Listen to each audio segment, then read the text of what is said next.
Hey guys, welcome back to another episode of the Joshi Project. Today our episode is sponsored by Zuzu Boots, the best boots for the winter. The new Type 9 boots come with a specialized rubber sole for better grip, and as always is the perfect fit. Today we will be talking about a topic that I have always found really interesting, parenting. More specifically, parenting an athlete. But the things we talk about today can be applied to all parents no matter what your child is pursuing. Our guest for today is a special one. He's a world renowned psychologist and the parent of the number one golfer in the world, John Smith. Hey Yuvraj, thanks for having me over. I'm so excited to be on the show and talk about this topic. This topic is very important to my book, Positive Parenting, and also to me.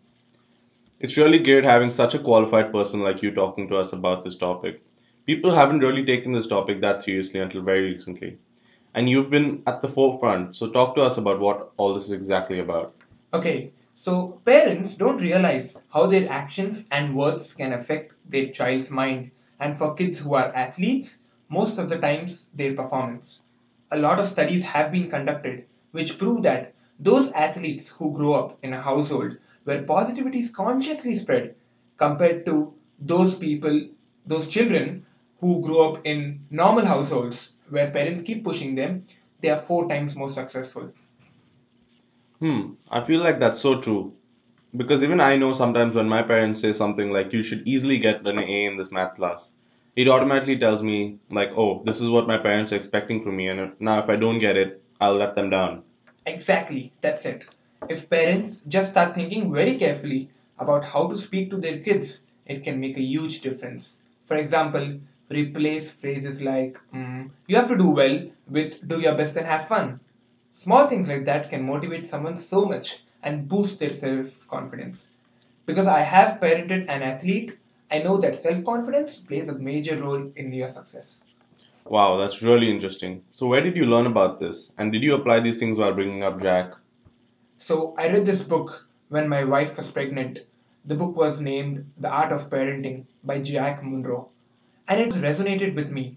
I just started to think how I would have felt when my parents would have spoken to me in a more positive manner, and how much I loved that book that I named my son after the author. Wow, that's crazy. Yes.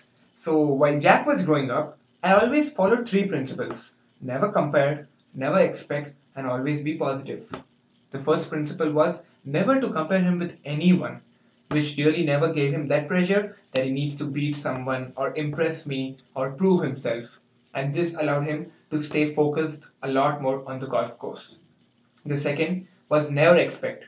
Because, frankly speaking, expectations bring about an added pressure to perform. His mind wouldn't be clear of thoughts like, oh no, I had a bad shot. I won't be able to recover. I need to score this much. My dad wants me to score and all that. And that again would hamper his confidence. And we just spoke about self confidence. The third was the most important. If he had a bad day or a good one, I would make sure that there isn't too much difference in my reaction. And I always keep smiling and be positive and never say anything that discourages him. Yeah, that's so true. And that would make him feel like his performance or his how the way he plays on the golf course doesn't really affect you and your emotions like don't get the better of him. Exactly, that's the point. This has definitely been one of my favorite episodes so far. And listening to John, I was just mesmerized. I was just taking notes. I know Jack, he's such a confident player, and his mental abilities on the golf course are unmatched, and that's definitely to your upbringing. So, congratulations, Jack. It was an absolute pleasure having you on the show, and I'm definitely going to go out and get your book. Thanks a lot, Yuvraj, for having me on this show. I love listening your podcast whenever I'm driving, and I'm glad today I could be on it. Haha, you're too kind. That's my time for today, guys. I hope you all enjoyed today's episode. Stay tuned for tomorrow's episode because we have another amazing guest, and I will be telling you about how you could win an amazing pair of these Zuzu boots. So, peace out, guys, and talk to you next time.